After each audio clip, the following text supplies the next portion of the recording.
আসসালামু আলাইকুম, সকলকে শুভেচ্ছা। আমি মেহফুজা জেসমিন, সিনিয়র শিক্ষক, police line school and college, Rangpur. সুপ্রিয় শিক্ষার্থীরা, তোমরা কেমন আছো? আশা করি ভালো আছো।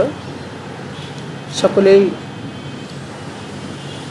মন দিয়ে পড়াশোনা করছো। বন্ধুরা, আজ আমরা সপ্তম অধ্যায়ের দ্বিতীয় অংশ নিয়ে আলোচনা করব। সপ্তম অধ্যায়ের প্রথম অংশে তোমরা এক্সারসাইজ পেয়েছো, কিন্তু দ্বিতীয় অংশে আমি যেহেতু এক্সারসাইজ পেয়েছো, কিন্তু তথ্য উপাত্তগুলো আমি তোমাদেরকে স্লাইড আকারে দিতে পারিনি, আলোচনা করতে পারিনি। এখন দ্বিতীয় অংশে আমি তথ্য উপাত্ত আলোচনা করে কিছু গাণিতিক প্রক্রিয়ার সঙ্গে বিষয়বস্তুগুলো তোমাদের সামনে তুলে ধরার চেষ্টা করব। আশা করি তোমরা মনোযোগ সহকারে বিষয়বস্তুগুলো দেখবে। বন্ধুরা, এসো আমরা একটি ব্যবসা সেন্টার পর্যবেক্ষণ করি। দেখো, ব্যবসা সেন্টারে দুজন ফল বিক্রেতা, দুটি দোকান এখানে পাশাপাশি, তারা ফল বিক্রয় করলেন। বিভিন্ন ধরনের ক্রেতারা তোমরা দেখতে পেলে সামনে দাঁড়িয়ে আছে। ফলের বিক্রেতা তিনি তার মূল্য বুঝে নিয়ে অবশিষ্ট টাকা, খেয়াল করো, ক্যালকুলেটরে তিনি হিসাব করলেন এবং হিসাব করার পরে অবশিষ্ট টাকা তিনি ক্রেতাকে ফেরত দিলেন। দেখো বন্ধুরা, বিভিন্ন ধরনের ক্রেতার সমাগম এই ফলের দোকানের সামনে রয়েছে। ক্রেতা ফল গ্রহণ করলেন এবং তার ফলের মূল্য পরিশোধ করার পরে অবশিষ্ট মূল্য তিনি ফেরত নিলেন। বন্ধুরা, এখানে খেয়াল করো, স্লাইডে রয়েছে রাশেদ ফল বিক্রেতা পণ্য বিক্রয় করায় তার ক্যাশ বাক্সে টাকার জের কত হলো। বন্ধুরা, খেয়াল করো যে আগে তার কিছু বিক্রয় করেছিল, পণ্য বিক্রয় করেছিলেন বিক্রেতা, এবং আবার তিনি পণ্য বিক্রয় করলেন। এখানে ফল বিক্রেতার পূর্বের বিক্রয়ের সঙ্গে এখনকার বিক্রয় দুটো মিলে তার কত হলো, এটি যদি আমরা হিসাব করতে যাই, ধরি আগের বিক্রয় ছিল 5,000 টাকা, এখন হলো 2,000 টাকা, তাহলে তার মোট বিক্রয় দাঁড়ায় 5,000 যোগ 2,000 সমান 7,000 টাকা। একই শ্রেণীভুক্ত হিসাব এখানে প্রস্তুত করা, অর্থাৎ একই শ্রেণীভুক্ত হিসাব যদি আমরা বলি, পূর্বের বিক্রয় এবং এখনকার বিক্রয় দুটো বিক্রয় মিলে তার দাঁড়ালো কত, 7,000 টাকা। তাহলে তোমরা পূর্বের অধ্যায়গুলোতে জেনেছ যে একই শ্রেণীভুক্ত হিসাবগুলো এক জায়গায় লিপিবদ্ধ করতে হবে বা একটি ছকে লিপিবদ্ধ করতে হবে। একে আমরা কি বলবো বন্ধুরা? হ্যাঁ, আমার মনে হয় তোমরা বুঝতে পেরেছো। জাবেদায় আমরা বলেছি, আমার প্রথম লেকচারে তোমরা পেয়েছো। আজকে তাহলে বিষয়বস্তুর সপ্তম অধ্যায়ের বিষয়বস্তুর মূল শিরোনাম কি থাকতেছে বন্ধুরা, একটু তোমরা অনুধাবন করো, চিন্তা করো। দেখো তো, আমি একই শ্রেণীভুক্ত বলতে কোন হিসাবকে বুঝিয়েছি, কোন বইকে বুঝিয়েছি বন্ধুরা? হ্যাঁ, আমার মনে হয় তোমরা বুঝতে পেরেছো। আজকের পাঠের শিরোনাম হবে খতিয়ান, অর্থাৎ হিসাবের পাকা বই। তাহলে হিসাবের বই হচ্ছে দুটো, একটা প্রাথমিক বই আরটি হচ্ছে পাকা বই। পাকা বইটাকে আমরা বলতেছি খতিয়ান। লেনদেনগুলো প্রথমে প্রাথমিকভাবে কোথায় লিপিবদ্ধ করা হয়? জাবেদা বই, এবং পাকাপাকিভাবে পরবর্তীতে লেনদেনগুলোকে প্রাথমিক বই থেকে খতিয়ানে লিপিবদ্ধ করা হয় একই শ্রেণীভুক্ত। হ্যাঁ বন্ধুরা, আজকের পাঠ শেষে তোমরা কি শিখতে পারবে? খতিয়ানের ধারণা ও গুরুত্ব ব্যাখ্যা করতে পারবে, খতিয়ানের শ্রেণীবিভাগ নির্ণয় করতে পারবে, জাবেদা ও খতিয়ানের পার্থক্য নির্ণয় করতে পারবে, টি ছক ও চলমান জেড ছকে হিসাব প্রস্তুত করতে পারবে। তাহলে বন্ধুরা, আমরা এখানে যে বিষয়গুলো খেয়াল করছি, দেখো যে খতিয়ানের ধারণা এবং গুরুত্ব এবং খতিয়ানের শ্রেণীবিভাগ। তাহলে পাকা বইয়ের প্রত্যেকটা পর্যায়ে আমাদের কিন্তু খতিয়ানের শ্রেণীবিভাগটাকে গুরুত্ব সহকারে দেখতে হবে। এবং যেহেতু দুটো ছকের মাধ্যমে আমরা খতিয়ান বই বা পাকা বই প্রস্তুত করে থাকি বা হিসাবগুলো করে থাকি, এই দুটো ছকেই আমাদেরকে কিন্তু আয়ত্ত করতে হবে বন্ধুরা। তাহলে তোমরা এসো আমরা আজকের মূল বিষয়বস্তুতে চলে যাই।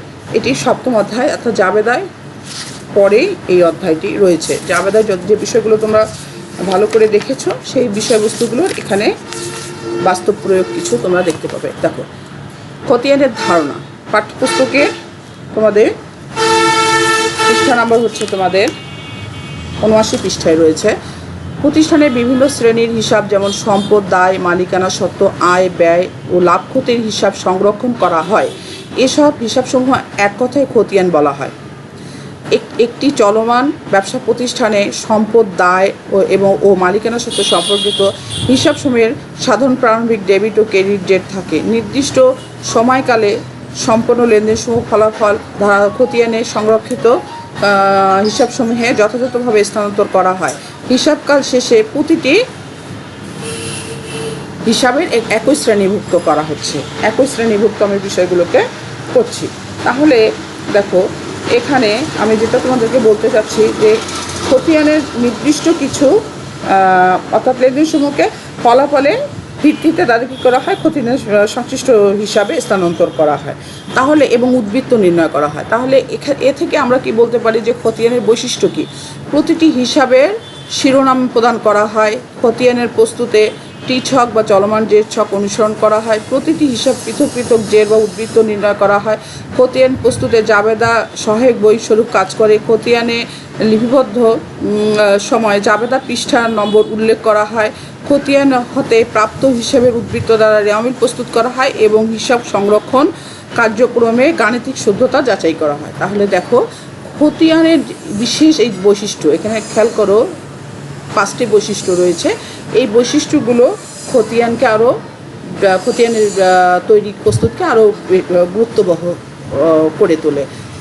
এখানে আমরা যদি খতিয়ান প্রস্তুত করতে যাই তাহলে আমাদেরকে খতিয়ানের মূল যে বিষয়টা রয়েছে সেটা হচ্ছে একটা মূল খতিয়ান, কন্ট্রোল লেজার, আর একটা হচ্ছে সাবসিডিয়ারি লেজার, অর্থাৎ মূল খতিয়ান এবং হচ্ছে সহকারী খতিয়ান। মূল খতিয়ানে দেখো মোট দেনাদার হিসাব এবং মোট পাওনাদার হিসাব, এটাকে আমরা মূল খতিয়ান বলছি।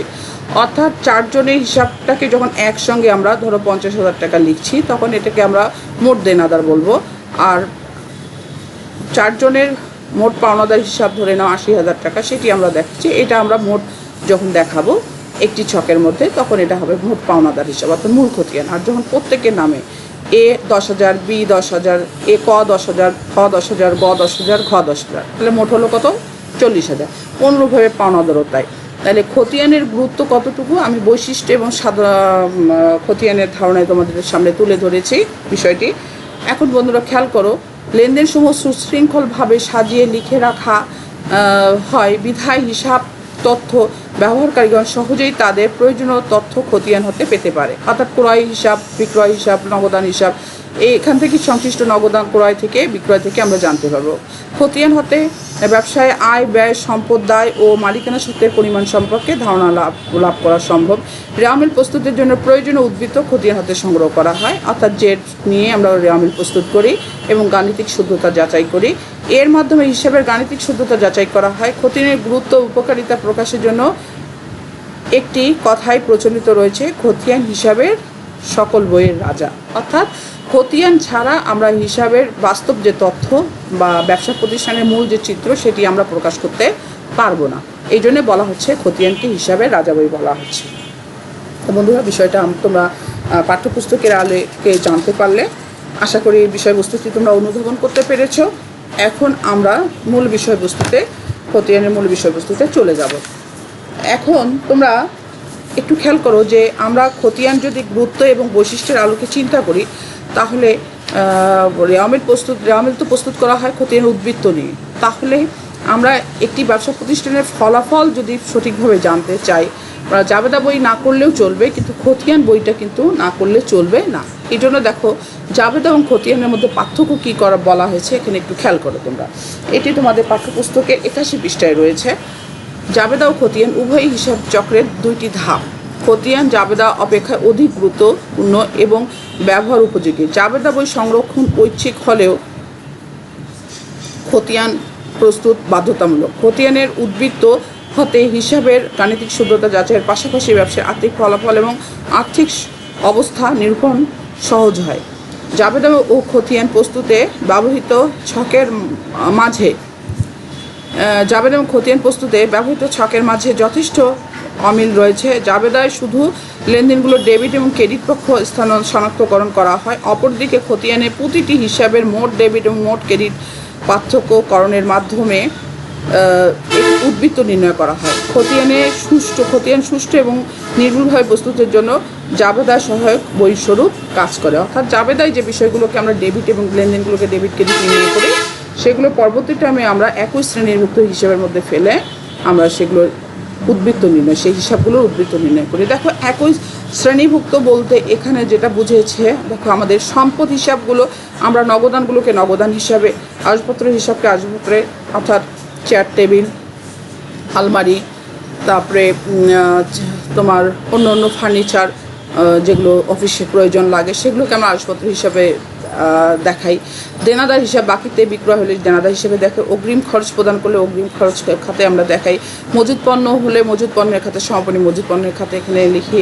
ভূমি এবং দালান কোঠা হলে ভূমি দালান কোঠা হিসাবে দেখাই। যন্ত্রপাতি হিসাব হলে যদি কলকব্জের যন্ত্রপাতি ক্রয় করে তাহলে যন্ত্রপাতি হিসাব এবং সুনাম হলে সুনাম হিসাবে আমরা দেখাই। এরপরে তো বাকিতে ক্রয় হলে পাওনাদার হিসাব, ঋণ গ্রহণ করলে ঋণ হিসাব বা ঋণ প্রদান করলে ঋণ হিসাব, এখানে ঋণ গ্রহণ করলে ঋণ হিসাব, বকেয়া খরচ হলে বকেয়া হিসাব, অনুপার্জিত আয় হিসাব।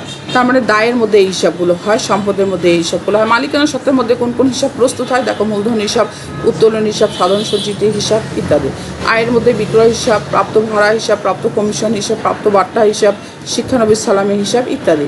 এরকম আরও অনেক হিসাব রয়েছে, এখানে নমুনা স্বরূপ কিছু দেওয়া রয়েছে। ব্যয় হিসাব, ক্রয় হিসাব, বেতন হিসাব, মজুরি হিসাব, এভাবে হিসাবের এখানে তোমরা কিছু নমুনা দেখলে। বন্ধুরা আমরা এভাবে যদি হিসাবগুলোকে চিন্তা করি তাহলে চলে আসে। দেখো বন্ধুরা এখানে ছক চলে এসছে। ছকের মধ্যে দেখো টি করার পরে এই টি থেকে আমরা ডান দিকে 4টা ঘর এবং বাম দিকে 4টা ঘর, টি থেকে ডান দিকে 4টা ঘর, বাম দিকে 4টা ঘর, মোট হচ্ছে 8টা ঘর। অর্থাৎ টি ছকে মোট 8টা ঘর। বাম দিকের 4টা ঘরের মধ্যে তারিখ, বিবরণ, খতিয়ান, পৃষ্ঠা, টাকা, এবং ডান দিকে তারিখ, বিবরণ, খতিয়ান, পৃষ্ঠা, টাকা। দেখো তোমাদের এখানে একইভাবে টি করার পরে মাঝখানে একটা টান দিয়ে তোমরা ছকের মধ্যে খেয়াল করলে টি করার পরে তারপরে বাম দিকে 4টা ঘর এবং ডান দিকে 4টা ঘর, এবং বাম দিকে 4টা ঘরের মধ্যে তারিখ, বিবরণ, খতিয়ান, পৃষ্ঠা, টাকা, ডান দিকে 4টা ঘরের মধ্যে তারিখ, বিবরণ, খতিয়ান, পৃষ্ঠা, টাকা। অর্থাৎ সাধারণভাবে একটি পৃষ্ঠাকে 2 ভাগ করে নিয়ে আমরা এই ছকটি তৈরি করে নিতে পারি, অর্থাৎ টি অনুসরণ করে। তারপরে বাম এবং ডানে। এখন দেখো প্রথমে একই অনুসরণে দেখো একটা চাবেদার ছক চলে আসলো, 1 2 3 4 5। তারপরে এখানে যে দেখো মাঝখানে একটা টান দিয়ে আবার সেটাকে লম্বালম্বিভাবে একটি খণ্ডাংশ করা হলো। করার পরে এখানে তোমার হিসাবের নামগুলো চলে আসলো। এখানে ঘরের মধ্যে কী কী বসবে, তারিখ, হিসাবের নাম বা বিবরণ, এখানে হচ্ছে ডেবিট টাকা, ক্রেডিট টাকা এবং জের, ডেবিট টাকা এবং ক্রেডিট টাকা। এটাকে বলা হচ্ছে হিসাবের চলমান জের ছক, অর্থাৎ প্রতিনিয়ত জের পাওয়া যায় এই ছক থেকে। এখানে হচ্ছে 7টা ঘর, 1 2 3 4 5 6 7, অর্থাৎ জাবেদার ছকের মতো করেই টানা হয় এটি, কিন্তু ডান দিকে তোমার পুনরায় একটি ঘরকে মাঝখানে কেটে ওটাকে 2টা অংশ করে একটা ডেবিট জের একটা ক্রেডিট জের এখানে দেখানো হয়। তাহলে হিসাবের ছক হচ্ছে 2টি। পূর্বে দেখলে তোমরা টি ছক, আর এখন দেখলা হচ্ছে চলমান জের ছক। অবশ্য ডান দিকে হিসাবের কোড নাম্বার একটি থাকে চলমান জের ছকে। আমি পরবর্তী টাইমে তোমাদেরকে ছকের বিষয়টি দেখাচ্ছি। খেয়াল করো, লেনদেন জানুয়ারি 2017 নগদে ক্রয় 5,000 টাকা, জাবেদা দাখিলা, ক্রয় হিসাব ডেবিট, নগদান হিসাব হচ্ছে ক্রেডিট। হ্যাঁ, এখানে ডেবিটে দেখো তারিখ, বিবরণ, খতিয়ান, পৃষ্ঠা, টাকা, তারিখ, বিবরণ, খতিয়ান, পৃষ্ঠা, টাকা, অর্থাৎ বাম দিকে ডেবিট, ডান দিকে ক্রেডিট। তাহলে জুলাই 1 এখানে আমি এখানে ক্রয় হিসাব উপরে লেখা হয়েছে ক্রয় হিসাব, তার মানে এখানে ক্রয়ের পোস্টিংটা দেওয়া হবে। ক্রয় হিসাবে এখানে বলা রয়েছে ডেবিট, তারপর ডেবিটের দিকে টাকাটা দেখো 5,000 টাকা লেখা রয়েছে, এবং বিবরণের ঘরে নগদান হিসাব লেখা রয়েছে, এবং নগদান হিসাব দেখো ক্রেডিট রয়েছে। তাহলে ক্রেডিটের দিকে বিবরণের ঘরে ক্রয় হিসাব লিখে 5,000 টাকা দেখানো রয়েছে জানুয়ারি 1 তারিখ। তার মানে ক্রয় হিসাব যেহেতু ডেবিট তাহলে ডেবিট দিকে টাকা, আর নগদান হিসাব যেহেতু ক্রেডিট তাহলে ক্রেডিট দিকে টাকা দেখানো হয়েছে, এবং বিবরণের ঘরে যেহেতু এটা ডেবিটে তাহলে বিবরণের ঘরে ক্রয় হিসাবে নগদান হিসাব লেখা রয়েছে ক্রেডিটের কথা, এবং নগদান হিসাবে ক্রয় হিসাব লেখা রয়েছে ডেবিটের কথা। তাহলে বন্ধুরা এসব পোস্টিংয়ে কি বলা রয়েছে, পোস্টিংয়ের দিকে লক্ষ্য করলে দেখা যায় জাবেদায় ক্রয় হিসাব ডেবিট, তাই ক্রয় হিসাব ডেবিট দিকে লেখা হয়েছে টাকাটা, কিন্তু এখানে বিবরণের কলামে ডেবিট হিসাব খাতের নাম এখানে ক্রেডিট হিসাব খাতের নাম অর্থাৎ নগদান হিসাব লেখা হয়েছে। অপরদিকে নগদান হিসাবে ক্রেডিট, তাই নগদান হিসাবে ক্রেডিট দিকে টাকার অঙ্ক বসানো হয়েছে, কিন্তু বিবরণের কলামে ডেবিট হিসাব খাতের নাম অর্থাৎ ক্রয় হিসাব লেখা হয়েছে, যেটি আমি বললাম পূর্বে। এর দ্বারা ক্রয় হিসাবটি কোন হিসাবের দ্বারা মাধ্যমে ডেবিট এবং নগদান হিসাবটি কী কারণে ক্রেডিট হয়েছে তা বোঝা যায়। অতএব কোনো হিসাবের ডেবিট দিকের পোস্টিং হলে বিবরণের কলামে ক্রেডিট হিসাব খাতের নাম এবং হিসাবের ক্রেডিট দিকে পোস্টিং হলে বিবরণের কলামে ডেবিট হিসাবের খাতের নাম লেখা হয়। বন্ধুরা, আশা করি তোমরা বিষয়টি বুঝতে পারলে। তাহলে আমরা এর পরের বিষয়বস্তুতে চলে আসি। এখানে দেখো, হিসাবের যে টানা বা ব্যালেন্সিং খতিয়ান প্রস্তুতকরণের ক্ষেত্রে প্রথম ধাপ পোস্টিং এবং পরবর্তী ধাপ হচ্ছে ব্যালেন্সিং ও উদ্বৃত্ত নির্ণয়। সাধারণ অর্থে উদ্বৃত্ত বা ব্যালেন্স অবশিষ্ট অর্থে ব্যবহৃত হয়। যেমন 5 কেজি চাল ক্রয় করা হলো এবং 3 কেজি চাল ভোগ করা হলো, এই ক্ষেত্রে অবশিষ্ট রইল 2 কেজি। তাহলে হিসাবের যে নির্ণয় অনেকটা এরূপ। হিসাবের পোস্টিংয়ে এখানে পরবর্তীতে ডেবিট এবং ক্রেডিট দিকের পার্থক্য নির্ণয় করাকে যে টানা বা ব্যালেন্সিং বলা হয়। এখানে নিম্নোক্ত দুটি লেনদেন পোস্টিংয়ের পরবর্তীতে নগদান হিসাবের ব্যালেন্স নির্ণয় করা হলো। খেয়াল করো, নগদে বিক্রয় এবং আসপত্র ক্রয়। তাহলে নগদে বিক্রয় হলে নগদান হিসাব ডেবিট এবং বিক্রয় হিসাব হচ্ছে আমাদের ক্রেডিট। এরপরে আসপত্র ক্রয়, তার আসপত্র হিসাব ডেবিট, নগদান হিসাব হচ্ছে ক্রেডিট। দেখো, এখানে জাবেদায় আমরা কিন্তু এভাবেই দেখাই। এখন নগদান পোস্টিংয়ের সময় আমরা কি দেখাচ্ছি, টি ছকে ডেবিট দিকে বিক্রয় হিসাব এবং ক্রেডিট দিকে হচ্ছে বিক্রয় হিসাব লিখে ডেবিটের ঘরে নগদান হিসাব যখন বিক্রয় করা হয়েছে 20,000 টাকা এসেছে, এবং ক্রেডিট দিকে আসবাবপত্রের হিসাব 15,000 টাকা, অর্থাৎ নগদান হিসাব নগদ টাকা চলে গিয়েছে, নগদান হিসাব ক্রেডিট। তো পোস্টিংয়ে 15,000 টাকা দেখিয়ে এখানে 20,000 টাকা টোটাল করে তারপরে ডান দিকে 20,000 থেকে 15,000 টাকা বাদ দিলে 5,000 টাকা হচ্ছে ব্যালেন্স সিডি। নিচে দেখো, হিসাবের ডেবিট এবং ক্রেডিট দিকের যোগফলের পার্থক্য সমান করতে হবে। তাই যে দিকের যোগফল বড় বা উভয় দিকে টাকার কলামে লিখতে হবে। উপরোক্ত হিসাবে ডেবিট দিকের যোগফল বড় হওয়ায় ডেবিট ও ক্রেডিট দিকের কলামে বসানো হয়েছে 20,000 টাকা এবং উভয় দিকের যোগফলের নিচে দুটি সমান্তরাল রেখা টেনে হিসাব বন্ধ করা হয়েছে এবং উপরে দেখো 5,000 টাকা উদ্বৃত্ত লেখা রয়েছে। তাহলে বন্ধুরা, তোমরা বিষয়টি বুঝতে পারলে যে পাঠ্যপুস্তকের আলোকে যদি আমরা চিন্তা করি, তাহলে আমরা দেখতে পাচ্ছি যে আমাদের হিসাবের নগদান হিসাবের মধ্যে কিভাবে জেড বের করা হয়। এখন দেখো, সাধারণত নির্দিষ্ট কলাম শেষ তারিখে হিসাবের ডেবিট এবং ক্রেডিট দিকের পার্থক্য নির্ণয় করা হয়। পার্থক্যটিকে ব্যালেন্স সিডি অর্থাৎ উদ্বৃত্ত স্থানান্তর হবে কথাটি লিখে কম টাকার কলামে বসি উভয় দিকের সমান করা হয়। ওখানে 5,000 টাকা দেখানো রয়েছে নগদান হিসাবে পূর্বের স্লাইডে। উপরোক্ত হিসাব মার্চ মাসের, তাই মার্চ মাসের শেষ তারিখে 31-এ পার্থক্য নির্ণয় করা হয়েছে। সময়ের শেষ তারিখের ব্যালেন্স সিডি, পরবর্তী সময়ের শেষ তারিখের ব্যালেন্স, পরবর্তী সময়ের প্রথম তারিখে ব্যালেন্স বিডি অর্থাৎ উদ্বৃত্ত স্থানান্তরিত হয়েছে কথাটি লিখে বিপরীত পাশে বসাতে হবে, অর্থাৎ তখন ক্রেডিট দিকের ব্যালেন্স যেটি ডেবিট দিকে চলে আসবে। হিসেবে যে দিকটি বড় ব্যালেন্স সেই নামে পরিচিত হয়। যেমন উপরে নগদান হিসেবের ব্যালেন্সটি ডেবিট ব্যালেন্স, তাই 1 এপ্রিল নগদান হিসেবে ডেবিট দিকে ব্যালেন্স বিডি আকারে চলে আসলো। হ্যাঁ বন্ধুরা, দেখো ব্যালেন্স সিডি এবং বিডি বলতে কি বুঝিয়েছে। সিডি বলতে সিডি এবং সিএফ একই অর্থে ব্যবহৃত হয়। ক্রেডিট ডাউন অর্থাৎ নিচে নিত বা স্থানান্তরিত হবে, এবং সিএফ খেয়াল করো ক্রেডিট ফরওয়ার্ড অর্থাৎ সম্মুখে নিত অর্থাৎ সামনের দিকে নিয়ে যেতে হবে। বিডিতে বলা হচ্ছে ব্রড ডাউন অর্থাৎ উপর থেকে আনিত বা স্থানান্তরিত হয়েছে, অর্থাৎ গত মাসেরটা এ মাসে আনা হলো 1 তারিখে, গত মাসের 31, এ মাসে হচ্ছে 1। এভাবে বিএফ অর্থাৎ ব্রড ফরওয়ার্ড। তাহলে বন্ধুরা খেয়াল করো যে এখানে আমাদের যে বিষয়বস্তুটি রয়েছে সেটা হচ্ছে নগদান হিসাবের। এখানে একটি নমুনা দেয়া রয়েছে, খেয়াল করো। মূলধন হিসাব 30,000 টাকা, বিক্রয় হিসাব 10,000 টাকা, দেনাদার হিসাব 5,000 টাকা। ক্রেডিট দিকে দেখো ক্রয় হিসাব, আসবাবপত্র হিসাব, বেতন হিসাব। এখন দুই দিকের যোগফল যদি বন্ধুরা তোমরা করো, তা 30 আর 10 40 আর 45 হাজার টাকা থেকে এখানে 8 আর হচ্ছে 4 8 4 12 12 আর এখানে তোমাদের এটি তোমরা পাবে। হ্যাঁ বন্ধুরা, চলমান জেড ছকের বিষয়টি তোমরা দেখতে পাচ্ছ পাঠ্যপুস্তকে। এখানে তোমাদের বিষয়বস্তুতে যেটা বলা রয়েছে সেটা হচ্ছে যে হ্যাঁ ঠিক আছে, 8 4 12 আর 3 হচ্ছে 15, অর্থাৎ তোমার 45 থেকে 15 বাদ দিলে থাকতেছে ব্যালেন্স সিডি হবে তোমার 30,000। দেখো চলমান জেড ছকে আরেকটি পূর্বের যে লেনদেনটি ছিল, বিক্রয় হিসাব 20,000 টাকা এবং আসপত্র হিসাব 15,000 টাকা। চলমান জেড ছকে আমরা বসালে 20,000 ডেবিট জেড এবং সেখান থেকে 15,000 বাদ দিলে ক্রেডিট জেড বাদ দিলে থাকে হচ্ছে 5,000 টাকা। তাহলে চলমান জেড ছকে হিসাবের জেড দেখানো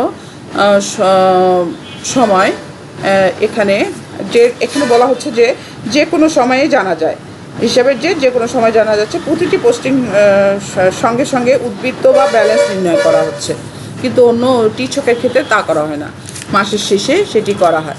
চলমান যে ছকের উদ্বৃত্ত দেখানোর জন্য পৃথক কলামের মধ্যে আমরা একটি বিষয় খেয়াল করো। পৃথক কলাম যেহেতু থাকে চলমান যে ছকে, অর্থাৎ জেরের একটি ছক থাকে, এখানে পোস্টিংয়ে যদি ডেবিট হয়, অর্থাৎ আমাদের তারিখ বিবরণ জাবেদা পৃষ্ঠা, তারপরে হচ্ছে ডেবিট টাকা এবং ক্রেডিট টাকার পরে জেডটা যেটা আসে, যদি ডেবিট পোস্টিং হয় তাহলে ডেবিট ব্যালেন্স প্লাস হবে, ডেবিট ব্যালেন্স থাকলে তার সঙ্গে প্লাস করতে হবে।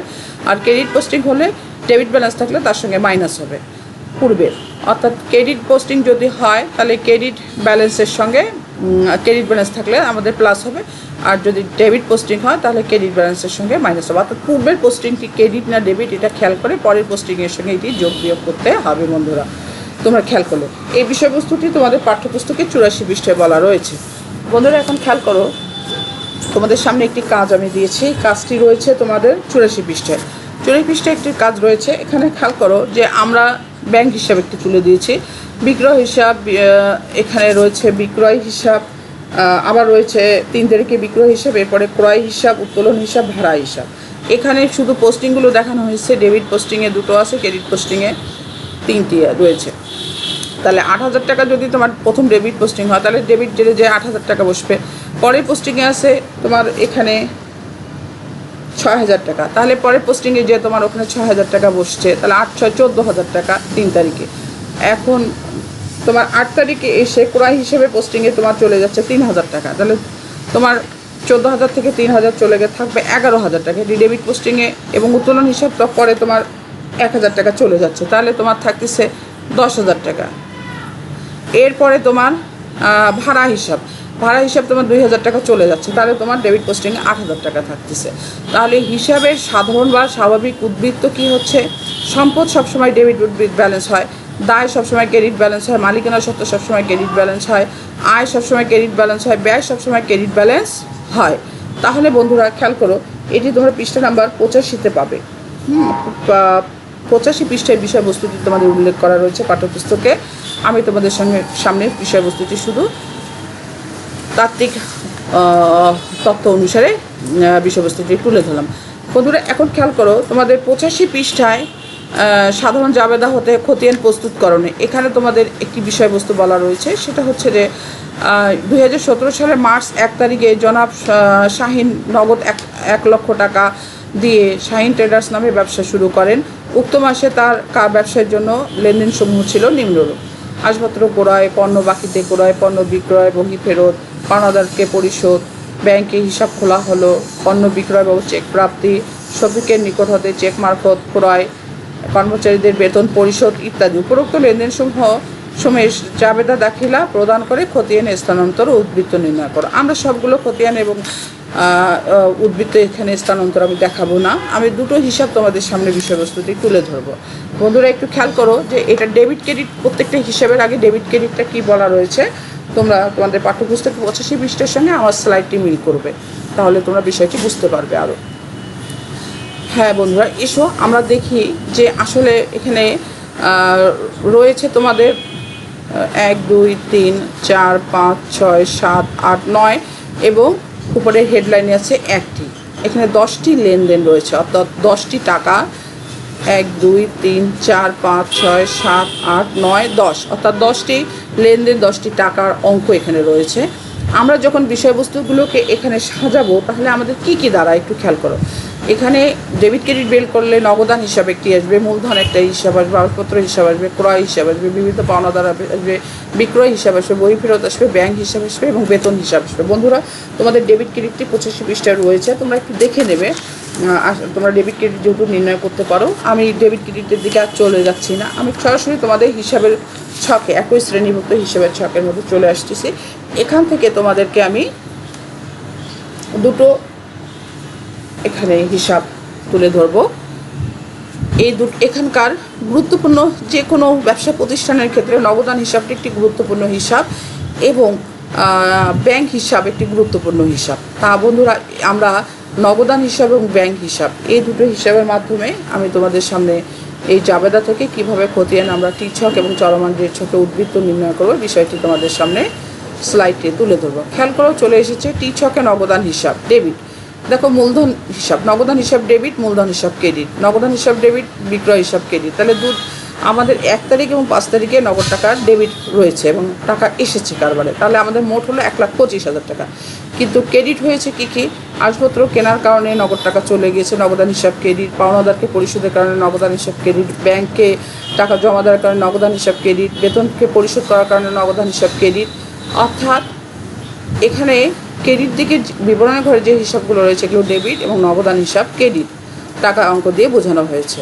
অর্থাৎ 1,25,000 থেকে দুই দিকে সমান করা হয়েছে। 1,25,000 থেকে 20, 10, 15 এবং 5 মাইনাস করার পরে ব্যালেন্স থাকে হচ্ছে 75,000 টাকা। অর্থাৎ ক্যাশ ব্যবসা এখন 75,000 টাকা রয়েছে। এটি ডেবিট দিকে মাসের 31 তারিখ এবং এপ্রিলের 1 তারিখে বিধি করা হয়েছে। অর্থাৎ ওখানে ক্রেডিট ডাউন, অর্থাৎ নিচে নিয়ে যাও, অর্থাৎ পরের মাসে নিয়ে যাও। আর এখানে বলা রয়েছে ব্যালেন্স বিডি মানে হচ্ছে ব্রোড ডাউন, অর্থাৎ উপর থেকে আনিত বোঝাচ্ছে এখানে 75,000 টাকা। এখন এটাকে যদি আমরা চলমান যে ছকে নিয়ে যাই তাহলে আমরা পোস্টিংগুলো কীভাবে দেবো বন্ধুরা একটু খেয়াল করো। হ্যাঁ বন্ধুরা, একটু পোস্টিং যদি আমরা দিতে যাই তাহলে আমাদের টি ছকে ঘর রয়েছে 8টি, অর্থাৎ টি করার পরে বাম দিকে 4টি এবং ডান দিকে 4টি। কিন্তু চলমান ডেট ছক করার সময় আমাদেরকে এই পোস্টিংটাই আমাদেরকে দিতে হবে কিভাবে। দেখো, চলে এসেছে চলমান ডেট ছক, নগদান হিসাবের কোড নম্বর, তারিখ, বিবরণ, জাবেদা পৃষ্ঠা, ডেবিট টাকা, ক্রেডিট টাকা এবং হচ্ছে তোমার ডেবিটের বা উদ্বৃত্ত এবং ডেবিট এবং ক্রেডিট। তাহলে বন্ধুরা এখানে খেয়াল করো, মূলধন হিসাব 1 লক্ষ টাকা, আসবাবপত্র 20,000 টাকা। অর্থাৎ 1 তারিখে ডেবিট ডেট ছিল 1,20,000 টাকা, চলে যাওয়ার জের হলো 80,000 টাকা ডেবিটেই। আবার 25,000 টাকা বিক্রয়ের কারণে দাঁড়ালো হচ্ছে 1,05,000 টাকা। তারপরে 10,000 টাকা পাওনাদারকে পরিশোধের কারণে এখন হলো 95,000 টাকা। এরপরে ব্যাংক হিসাবে আমাদেরকে 15,000 টাকা দেওয়া হয়েছে, তাহলে এখানে থাকলো আমাদের 80,000 টাকা জের এবং 5,000 টাকা বেতন দেওয়ার কারণে এখন হলো 75,000 টাকা। বন্ধুরা তোমরা খেয়াল করলে, আচ্ছা পূর্বের ছকে সম্ভবত আমি টি ছকের যেটা দেখিয়েছি ওখানে তোমাদের হিসাবের মধ্যে খতিয়ান পৃষ্ঠা না, ওখানে ঘরটিতে জাবেদা পৃষ্ঠা হবে, ভুলে ওখানে খতিয়ান পৃষ্ঠা লেখা রয়েছে, তোমরা একটু জাবেদা পৃষ্ঠা হবে, খতিয়ান করার সময় জাবেদা পৃষ্ঠা ছোটো ঘরটিতে। বন্ধুরা এখন খেয়াল করো যে আমরা বিষয়বস্তুতে চলে আসি, মূল বিষয়বস্তুতে। দেখো, টি ছকেও 75,000 টাকা এবং চলমান জেড ছকেও 75,000 টাকা। টি ছকে সবার শেষে ব্যালেন্স জানা গেল, কিন্তু চলমান জেড ছকে প্রতিনিয়ত তারিখ চেঞ্জ হওয়ার সঙ্গে সঙ্গে, লেনদেন সংগঠিত হওয়ার সঙ্গে সঙ্গে চেঞ্জ হয়ে যাচ্ছে। এখন এসো ব্যাংক হিসাব। টি ছকে কী বলা রয়েছে? নগদান হিসাব 15,000 এবং বিক্রয় হিসাব 8,000। এখানে ব্যাংক থেকে উত্তোলন হয়েছে ক্রয় হিসাব 6,000 আর ব্যালেন্স রয়েছে 17,000, অর্থাৎ টোটাল 20,000 থেকে 8 5 23,000 থেকে আমাদের 6,000 টাকা চলে গেলে থাকে হচ্ছে 17,000 টাকা সিডি। এবং পরের মাসে 31 মার্চ 31 এবং পরের এপ্রিল 1 তারিখে বিডি ব্যালেন্স বিডি 17,000 টাকা এখানে দেখানো রয়েছে, অর্থাৎ মাসের শেষে। তাহলে প্রিয় শিক্ষার্থীরা, তোমরা এখানে বিষয়টি দেখতে পেলে যে টি ছক আর চলমান ডেট ছকের জেরের কোনো পার্থক্য হবে না, জের একই হবে, শুধু পোস্টিংটা দেওয়ার সময় মাসের শেষে। আর চলমান ডেট ছকে প্রতিনিয়ত লেনদেন সংগঠিত হওয়ার সঙ্গে সঙ্গেই তারিখ চেঞ্জ হওয়ার সঙ্গে সঙ্গে ডেটটাও চেঞ্জ হয়ে যাচ্ছে। এখানে দেখো নগদান হিসাব 15,000 টাকা এবং বিক্রয় হিসাব 8,000 টাকা, মোট হলো 23,000 টাকা। প্রথমে 18 তারিখ 15, তারপর 22 তারিখে 8,000 টাকা আসার পরে 23 হলো, এবং ক্রয় হিসাব করার কারণে 6,000 টাকা চলে গেল, থাকলো কত 17,000 টাকা। তাহলে দেখো বন্ধুরা, চলমান ডেট ছকে আমরা প্রতিনিয়ত জেরগুলো পাচ্ছি। তাহলে ছকে যদি উল্লেখ না থাকে তোমার যে কোন ছকে তোমরা হিসাব প্রস্তুত করবে, তা আমি অবশ্যই তোমাদেরকে ইনশিওর করবো যে তোমরা সাজেস্ট দেবো যে তোমরা চলমান ডেট ছকে খতিয়ান হিসাব প্রস্তুত করবে। তাতে তোমাদের সময় কম লাগবে, অঙ্কটি গাণিতিক সমস্যার সমাধান করতে সময়টা কম লাগবে তোমাদের, এবং প্রতিনিয়ত তোমার জেটটা যেহেতু পাচ্ছ তাহলে তোমার ভুল সংশোধনের সুযোগ থাকবে। এখন বন্ধুরা এসো তোমাদের একটু মূল্যায়নের দিকে আমরা নিয়ে যাই। মূল্যায়নে দেখো বহু নির্বাচনী প্রশ্নের মাধ্যমে আমি তোমাদেরকে বলছি, বিষয়টি একটু তোমরা খেয়াল করো।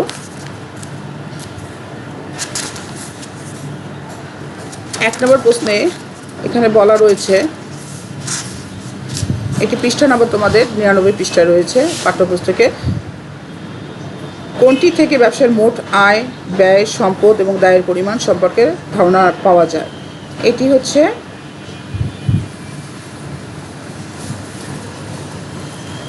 সাধন খতিয়ান থেকে। দেখো মোট আয়, মোট ব্যয়, মোট সম্পদ, মোট দায়ের পরিমাণ। তার মানে আমরা হিসাবের শ্রেণী বিভাগ যদি চিন্তা করি তাহলে সাধন খতিয়ান থেকে। দেনাদার এবং পাওনাদারের জন্য প্রস্তুতকৃত আলাদা খতিয়ানকে কি বলা হয়? এটা সাধারণ খতিয়ান। তোমাদের এর আগে আমি পাঠ্যপুস্তকে তোমাদের বিষয়টা আছে বললাম। 3 নম্বরে বলা ছিল হিসাব খতিয়ান হিসাবের প্রাথমিক পাকা বই না স্থায়ী বই? তাহলে 1 এবং 3 হবে, 2 এবং 3 হবে, পাকা বই এবং স্থায়ী বই। এখন দেখো এখানে 4 নম্বরের এসেছে তোমাদের, এখানে ব্যয় হিসাব সমূহ সর্বদা কোন জের প্রকাশ করে? ব্যয় হিসাব সমূহ সবসময় ডেবিট জের প্রকাশ করে। খতিয়ান প্রস্তুতে চলমান ডেট ছক অনুসরণের ফলে মোট ডেবিট পোস্টিংয়ের পরিমাণ জানা যায়, মোট ক্রেডিট পোস্টিংয়ের পরিমাণ জানা যায়,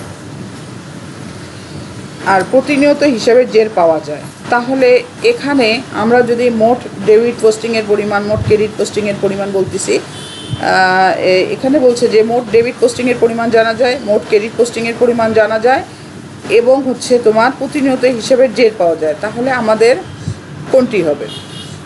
তো বন্ধুরা এখানে খতিয়ান প্রস্তুতের সময় যেহেতু বিষয়টা বলেছে, এখানে 1, 2, 3 হওয়ার কথা, কিন্তু এখানে আমাদের মোট ডেবিট পোস্টিং এবং মোট ক্রেডিট পোস্টিংটা আমরা যদি আলাদা করি, যদিও মোট করতে করি না, কিন্তু যেহেতু আমাদের পোস্টিংটা দেখানো হয়, আমরা সেটিও কিন্তু নির্ধারণের মধ্যে আনতে পারি। তাহলে 1, 2, 3 তিনটা উত্তরেই হবে।